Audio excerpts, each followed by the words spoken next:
It's Dorothy Guining with Scrapbooking Quebec. Today I'm here for the Scrapbook Nerd online shop, and I'm going to be creating a 12 by 12 layout featuring Echo Park Paper's Fall Fever collection. I'm going to be using a layout from the Fall 2022 Scrapbook and Cards Today magazine as inspiration, and I will show it a little bit later on. First, I want to show you the material I've selected. So fall collections are my favorite, I think. I love the colors. From Fall Fever, I have the paper, including a 6x6 paper pack. I have some stickers, ephemera, chipboard. All of this is available at the Scrapbook Nerd online shop, or at least it was when I was doing this voiceover. I will link up the shop along with the products I use in the description box below. So here's what's on my desk. In advance, I prepared a frame style foundation page with 3 sheets of paper. I gutted 2 of them, and there is a tutorial on my channel where I show how to do that, so that will be linked below. I'm showing you I have 2 identical photos there. I'm not sure which one I'm using at this point. Here's the paper I have. The first 2 came from behind the foundation page. I'm also showing you some paper that I selected from the 6x6 paper pack. And what I'm showing you there is in the 6x6 paper pack, basically it's the same papers that are in the collection pack, the same prints, only the scale is smaller. And I'll give you a better example of that in a moment. There I'm showing you the floral paper from the 6x6 paper pack along with the paper from the 12 by 12 collection pack. In addition to this, I have stickers here. They come in the collection pack. And I also have a tray full of embellishments. So the chipboard there, I popped it all out in advance. I've been doing that lately. And when I was doing it, I actually ruined one of them. Now, I thought I was going to throw it out, but I ended up taking sandpaper to it. You'll see it better a little later on. I actually quite liked the effect. And I had other stuff in that tray as well. And again, I'll be digging into that later on. First, I want to have a look at my inspiration piece. So on page 29 of Scrapbook and Cards Today magazine from the Fall 2022 edition, Rebecca Ruse did a page here, and she used a page map sketch as her inspiration. I absolutely love it. And throughout this process, I will bring it in from time to time, but at the very end of this process, I will compare the 2 pages. First, I want to start cutting up a bunch of paper. So I am creating a layered photo mat here, and I will put measurements on the screen a little bit later on when I place these page parts on the foundation page. It's just going to make more sense then. Also, at this point, I'm cutting some of these pieces bigger than what they end up being. When I create layered photo mats, I typically err on this bigger size, meaning I cut them a bit bigger in case I want them smaller, because if I cut them too small, I'm going to be stuck with a piece of paper that's too small. So basically what ends up happening in this case, the 2 squares that are on the right, I end up trimming them down a little bit later on. So now I'm playing with the page parts, just getting an idea where I want to place everything, and also getting an idea which size photo I want. I end up going with the 4x6 photo. On the inspiration piece, they use a smaller photo and it's square. So I have to change things up a bit just simply to accommodate my story and my photos. What I want to do at this point is create a photo mat. So once again, this is paper from behind the foundation page. On this brown paper, if you look closer, there's like a wood grain motif on top of it. So I'm matting my photo here. And before I adhere any of these pieces to the foundation page, what I will end up doing is applying a bit of ink. So you're going to see me get out my ink in a moment. The ink I end up using is Soft Suede by Stampin' Up. I'm not a huge inker, and I'm certainly not a mixed media artist, but I do find when I create layered photo mats, a little bit of ink goes a long way. So in this case, I tested it on a piece of scrap paper to make sure I liked it. And once I decided it was okay, now I'm adding ink to all of the pieces. And I have a very light touch when I add ink, but I do find a little bit goes a long way. So there you have it. all of my barely inked up pieces, and I'm showing you there that off camera I ended up trimming down those 2 squares so they now measure 3.5 by 3.5. Originally I had done them 4 by 4.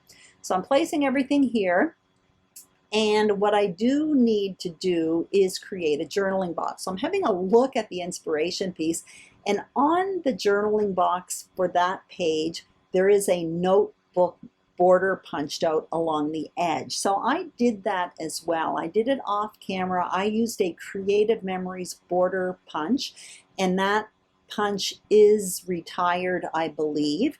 Anyway, in a moment after I trim this down, I am going to show you a hack, how you can create a notebook border even if you don't have a border punch. So I'm trimming this down. I'm going to keep mine fairly large because I actually have quite a story to tell that goes with this fall arrangement that's beside my front door, because I didn't feel like decorating this year. And anyway, what my story is, what motivated me to decorate, and why I'm happy I did, because it brings me joy every time I walk into my door right now.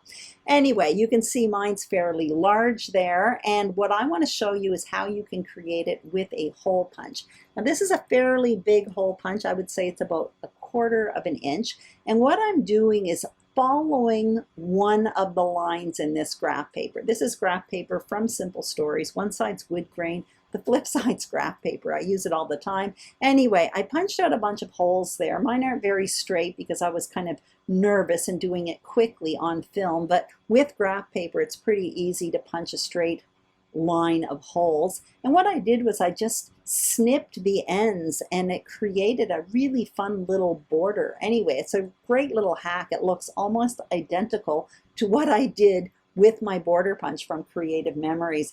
Now I'm lining everything up on my page, and what I will do is adhere all of this to the page. I adhere it all except for my photo, because I am going to be wanting to play around with my embellishing and all of that. Once again, checking in with my inspiration piece. Again, you'll see it at the very end. I always find it interesting to compare the final page or the final layout when you do scrap lift somebody, because I find they always look different. Even if you're doing a complete scrap lift, if you use different material, it really changes things up a bit. So now I'm adhering all of this to the page. Again, I'm going to keep my photo separate, and I will get out all of my embellishing in a moment. And you're going to see in a moment I have it all out on my desk once I finally get all of this in place, and I'm happy with the placement of it all. I'm pretty picky about keeping things straight on my page. It's pretty rare you see crooked things on my page. That's just a little pet peeve I have, and I kind of drive myself crazy with it sometimes. Anyway, you can see all of my embellishing is around me. There I have my sticker sheet with some wax paper. There I have a pile of ephemera. There is my chipboard. And in this little box, I have a bunch of die cut leaves. Now I cut out these leaves with a leaf die set that's in my stash. I will put a few leaf die suggestions in the description box below that are available at the shop, simply because for me, my philosophy, once I have a certain amount of leaf dies in a nice variety of sizes, I don't have to invest in any new leaf dies. They are the type of dies that I use over and over again. I really get my money's worth. So now what I'm going to do is start building clusters, and I'm going to be building a main cluster in the bottom left of the photo, and then a smaller one in the top right of the photo. And I'm starting by placing a shelf underneath the photo. And what I'm using for the shelf is a border sticker that's on that 12 by 12 sticker sheet from this Fall Fever collection. So anyway, I'm just kind of playing around with placement there, and you're going to see me fuss with a ruler to make sure that that shelf is straight, and I fuss way too long. But once I get through this, I speed things up quite a bit. I will be placing my photo on top of that shelf, And then what I will do is start building my clusters. I also want to point out, often these 12 by 12 sticker sheets that come in these collections have border strip stickers, and I love using them as shelves. I do it all the time. So that's exactly what I'm doing here. So I will place my photo there once I finally stop measuring this. Sorry, it's taking forever. Anyway, you can see now I've sped things up. So I'm placing my photo. I'm going to use that chipboard piece that says Pumpkins You Pick as my title. And now I'm going into the sticker sheet with a piece of wax paper, and I'm just pulling off basically a lot of flowers, but a lot of pumpkins as well. So I ripped them all up so I can use those to kind of move around before I commit to adhering them on the pages. I went into the ephemera and chipboard and just kind of selected a few, basically narrowed down my selection. And now what I'm doing is starting to build on the cluster. So I have that chipboard there as my title. Behind it, I layered up a piece of ephemera, that round piece. I'm quite happy with that. I'm now adding a few stickers that are on wax paper in the kitty corner, and then I'm going back and forth to both of the embellishment clusters. At one point, you're going to see that I basically abandoned the one in the top right, and I just kind of work on my main one. I know I have everything I need to create that complementary cluster at the top right. I was just kind of tripping up on detail, so I decided to focus on one and then I would work on the other. You can see once I got the main bigger pieces down, I then came in with some of the leaves, those die cut leaves, and those are smaller pieces, so I'm just kind of tucking them in. I also came in with a sticker of a pumpkin as well. I went back on the sticker sheet. I wanted something long so that it would kind of go up the side of that left-hand side of the photo, and I ended up with this. It almost looks like a wooden sign with arrows on it. It says pumpkins and apples. So I put that on wax paper as well. And you're going to see in a moment when I build that cluster, that gets in the cluster as well. And it just adds something long up alongside of that photo. I also covered up some of the words you pick on top of that chipboard title piece, because this really had nothing to do with you pick. And what I did was I found a piece of ephemera that says beauty fall, and it really is about the beauty of fall. So I just covered up the words that didn't make sense to me with some that did. Now what you see me doing is adhering the pieces. So I started with the bigger pieces, I'm coming in with the stickers, and then I'm tucking in the leaves as well. I also want to point out that the chipboard pieces with this collection don't have adhesive behind them. And I put my regular adhesive and it popped off at one point. So later on, I'm not sure if I've done it already. Actually, I'm doing it right now. I add some glue dots, which is a more heavy duty glue, and it holds quite nicely after that. So I more or less have that cluster done in the bottom left. I do change things up a little bit later on, but now what you're going to see me do is work on the kitty corner. So I start with my stickers because those are my bigger pieces. So I have this like kind of arrangement of pumpkins with flowers. Then I also have that watering pot with flowers. And now once again, I'm coming in with those die cut leaves. So these are quite small, and I'm coming in with one leaf at a time and just building out that cluster with those leaves.